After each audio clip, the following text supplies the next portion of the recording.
I feel like growing up in Dublin is like what, shaped who I am, if that makes sense, because there's a new variation of like, what it means to be, black and Irish or Nigerian and Irish as well, so I feel like, that's probably like who I am.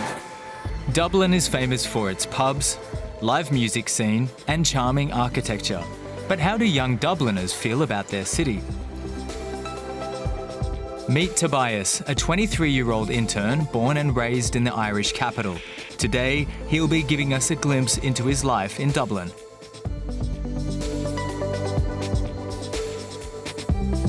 I still live with my family. There's 5 in my family. And of course, it's like, my dad, I have a sister, I have a little brother, and I'm the middle child, But yeah, I just realized I'm quite tall, so I'm gonna bring you guys up here so you guys can see me properly. One day when I'm working full time, and me and my partner, we're saving up or something, we might buy a house in Dublin, we might rent in Dublin, who knows, but at the moment, it's very, very comfortable. Recent studies have determined that the average age Irish adults move out of the family home is 28. Morning guys, this is my car, I call her Pearl. And obviously if you come to the back of the car, you'll see this very noticeable L sign, because I'm actually not a full licensed driver at the moment, but that's pending because I currently have my driving test date booked, which will be coming up in a few weeks. But of course, it's not for everyone. You don't have to drive, especially if you live in Dublin. Like I only live like 40 minutes from the city centre, so I could actually use public transport. This is more so for getting to parties or getting to events late when you don't want to take taxi. So. In Ireland, teenagers can get a driver's licence at 17, but public transportation is often more convenient.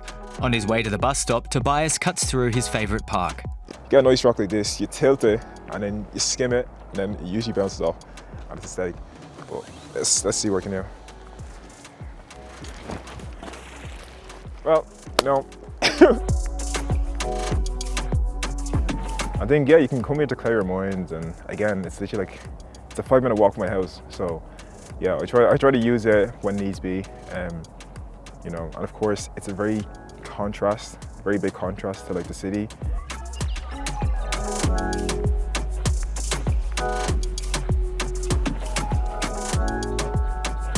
Anytime you go onto Dublin Street on the bus, the announcer over like the comp will like announce the bus station in Irish and in English. So keep the Irish language like circulating. About 40% of people in Ireland speak Irish fluently, but proficiency drops significantly after age 18. Tobias learned Irish in school, but just retained the basics. Working at RTE, the national broadcaster, he's met a colleague who's fluent in the language. Like I was raised with Irish, it's my first language, so I speak Irish at home. I'd say like 90% or so of my friends are fluent Irish speakers. Wherever I go, any group I'm with, I always find a need to like make sure that they know about Irish and know about the history and all. In my view anyways, I know I'm biased, but it definitely is growing when you see so much like presence of it in the media industry, Again, it's starting to make a comeback essentially, and again, that's obviously great to see, because you do want a country to still have its language, you don't want it to be just lost over the years and everything, so. That's that phrase, Tír gan teanga, tír gan anam, country without its language is a country without its soul, so, Tobias is an intern in RTE's commercial department, where he works on design, video editing and other creative projects. But right now, it's time for lunch.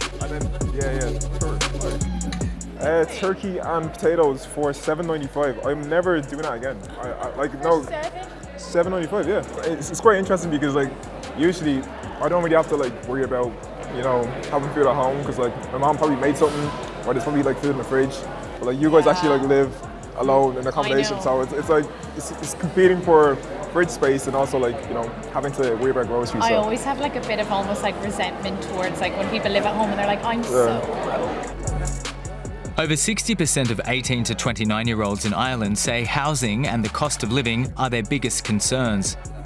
Yeah, I mean, I have to say I love going out in Dublin. Like the nightlife here is great.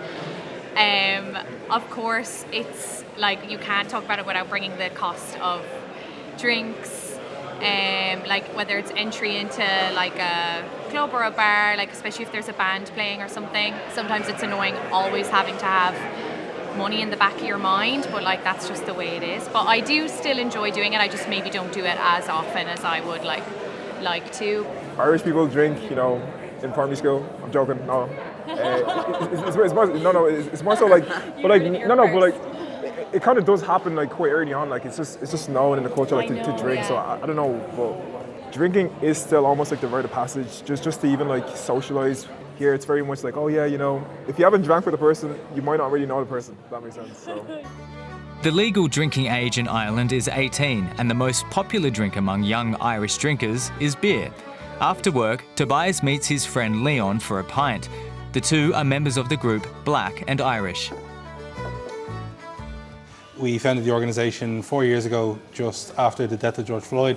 We saw a massive movement kicking off around the world that was focused on anti-black racism, but was very US-centric. So we decided to create something in Ireland and talk about the black experience here. One of the most common microaggressions that we see in Ireland is the "where are you really from" question. And then say, no, where are you really from? And I'm like, no, I really am from there. And it's like, no, come on. It's like, they're like, you don't have to lie to me. You don't have to tell me that you're not really, or that you're Irish, like it's okay kind of thing. So yeah, that's something that's a microaggression that we really need to work on in Ireland. It does make you feel like you have to almost question your own identity, even though like this may be all you know, and you literally were born and bred. There are 8 members of the group who meet regularly. In Ireland, over 67,000 people identify as Black or Black Irish, a number that has grown in recent years. Being Irish doesn't just mean like you have to be white or something. It doesn't mean you have to be just born in Ireland. It's like you can actually you can be Irish if you are part of the culture, you're part of the scene. In 2022, 7 in 10 Irish people aged 18 to 24 considered moving abroad for better quality of life. But what does Tobias think about his future here? That Ireland is a good country to raise a family. You know, they have good hearts, you know, like they are good people and they're friendly and everything, so. I might be in Ireland, I might be in America, I might be in France, I might be in Barbados, I don't know, like I'll be doing something creative anyways. Yeah, that's my answer.